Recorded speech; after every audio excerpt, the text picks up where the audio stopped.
Assalamualaikum warahmatullahi wabarakatuh. Terima kasih kepada Bapak Arde Tugas selaku dosen pengampu mata kuliah Biologi Molekuler dan Genetik di kelas A.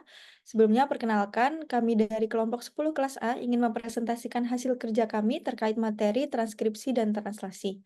Sebelumnya, perkenalkan, nama saya Fitri Ariskita Putri Prasetyo dengan NIM 23613103. Perkenalkan, nama saya Mutiara Ayu Syafira dengan NIM 23613101. Nama saya Hanan Ari Yuda dengan NIM 23613104. Perkenalkan, nama saya Dava Medical Aslam dengan NIM 23613105. Perkenalkan, nama saya Puputia Aryani dengan NIM 23613108. Di sini kami akan memaparkan hasil kerja kami terkait transkripsi dan translasi yang meliputi pengertian, tahapan sintesis protein, istilah dalam sintesis protein, proses transkripsi, dan proses translasi. Pengertian. Salah satu zat yang dibutuhkan oleh tubuh kita adalah protein. Proses pembuatan protein ini dikenal sebagai sintesis protein. Secara umum, sintesis protein terdiri dari dua tahapan, yaitu transkripsi dan translasi.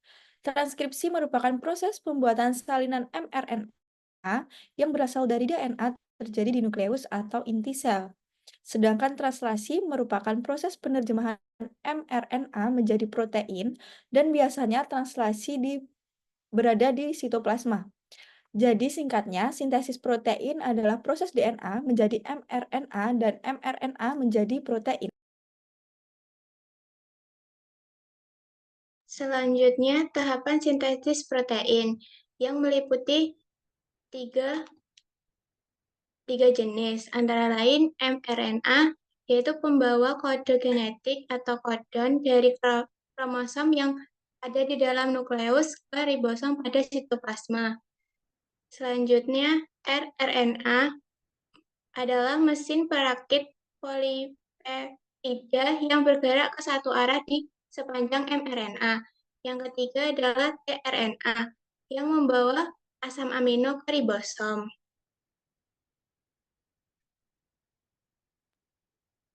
Kemudian ada istilah dalam sintesis protein. Yang pertama itu ada sense, atau untayan yang berperan sebagai pengoda atau non-template. Lalu yang kedua ada antisense, untayan yang berperan sebagai cetakan atau template. Lalu ada codon, kode genetik yang dibawa oleh mRNA. Lalu yang keempat ada antikodon, triplet basa nitrogen yang terikat dengan mRNA. Selanjutnya ada promotor, titik awal tempat menempelnya RNA polimerase, dan yang terakhir ada terminator, titik akhir atau pemberhentian proses transkripsi. Kemudian ada proses transkripsi. Proses transkripsi ada tiga, yaitu inisiasi, elongasi, terminasi. Yang pertama pada tahap inisiasi atau permulaan. Pada tahap ini, RNA polimerase menempel pada daerah pangkal transkripsi, atau yang biasa disebut dengan daerah promoter untuk memulai terjadinya transkripsi. Kemudian, RNA polimerase berikatan dengan kumpulan protein yang ada sampai akhirnya membentuk kompleks inisiasi transkripsi. Selanjutnya, RNA polimerase membuka untayan DNA yang double helix. Lanjut, yang kedua yaitu tahap elongasi atau pemanjangan. Pada tahap elongasi, transkripsi yang terjadi adalah setelah rantai DNA yang double helix terbuka, selanjutnya RNA polimerase menyusun untayan nukleotida RNA yang sesuai dengan pasangan basa nitrogennya, yaitu dari ujung 5 aksen ke ujung 3 aksen, sampai terjadi pemanjangan RNA. Dalam RNA, adenin akan berpasangan dengan urasil, bukan timin, sitosin dengan guanin, dan seterusnya. Kemudian tahap ketiga yaitu tahap terminasi atau pemutusan. Pada tahap terminasi, sebagai bagian dari proses transkripsi yang terjadi yaitu proses terminasi berlangsung pada daerah terminator, yang mana daerah terminator ini mempunyai susunan DNA yang memiliki fungsi untuk menghentikan proses transkripsi, kemudian RNA polimerase, DNA, dan mRNA akan memisahkan diri satu sama lain. mRNA yang telah terbentuk akan mengandung 3 urutan basa nitrogen atau yang biasa disebut dengan kodon. Selanjutnya, mRNA atau kodon ini akan meninggalkan nukleus melalui pori-pori nukleus menuju ke sitoplasma untuk melakukan tahap selanjutnya, yaitu translasi. Untaian mRNA yang telah dibuat selama proses transkripsi terdiri dari 2 wilayah, yaitu exon atau wilayah kode untuk protein dan bagian non-coding yang disebut introns. Bagian mRNA yang akan digunakan dalam proses translasi hanya bagian exon, sehingga bagian introns dari mRNA akan dihapus. Proses penghapus introns ini disebut dengan introns publishing dan dilakukan oleh kompleks yang terdiri dari protein dan RNA yang disebut splicosom. Kompleks akan menghilangkan bagian intron, selalu ekson yang berdekatan akan bergabung untuk menghasilkan sebuah untai mRNA yang utuh.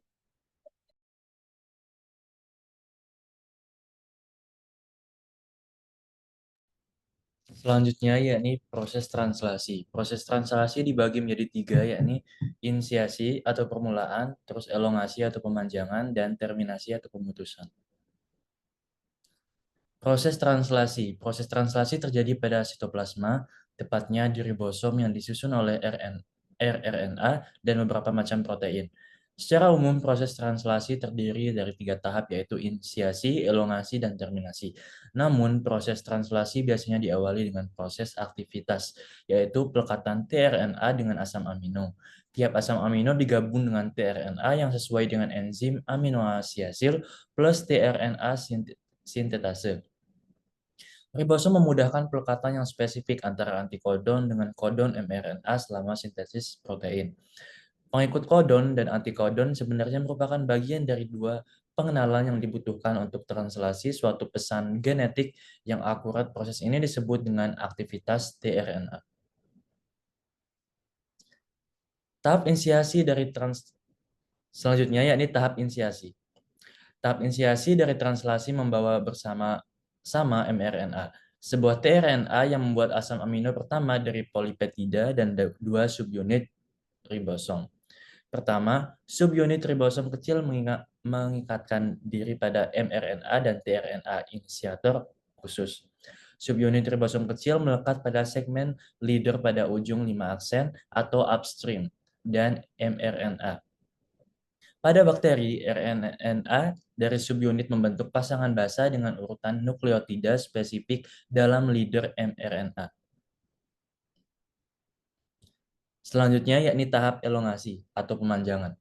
Pada tahap elongasi dari translasi, amino ditambahkan satu persatu pada asam amino pertama. Tiap penambahan melibatkan partisipasi beberapa protein yang disebut faktor elongasi dan terjadi dalam 3 siklus tahapan. Yang pertama, pengenalan kodon K.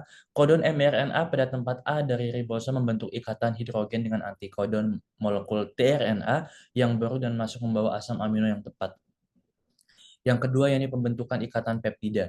Molekul rRNA dari subunit ribosom besar berfungsi sebagai risozim I, yaitu mengkatalisis pembentukan ikatan peptida yang menggabungkan polipeptida yang memanjang dari tempat P ke asam amino yang baru tiba di tempat A. Dalam tahap ini, polipeptida memisahkan diri dari tRNA. Yang ketiga, yakni translokasi. tRNA di tempat A sekarang terikat pada polipeptida yang sedang tumbuh. Ditranslokasi ke tempat B. Saat RNA berpindah tempat, antikodon tetap berikatan dengan hidrogen pada kodon mRNA. Selanjutnya, mRNA bergerak bersama-sama dengan antikodon ini dan membawa kodon berikutnya untuk ditranslasi pada tempat A. Sementara itu, tRNA yang tadinya berada pada tempat B bergerak ke tempat E dan tempat ini keluar ke ribosom.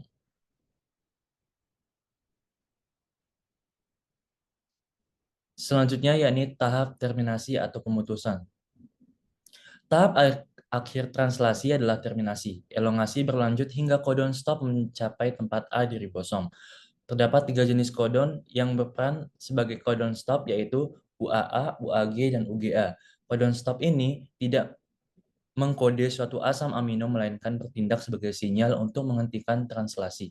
Suatu protein yang disebut sebagai faktor pelepasan atau release factor langsung mengikatkan diri pada codon stop di situs A. Faktor pelepasan ini menyebabkan penambahan molekul air bukan asam amino pada rantai polipeptida.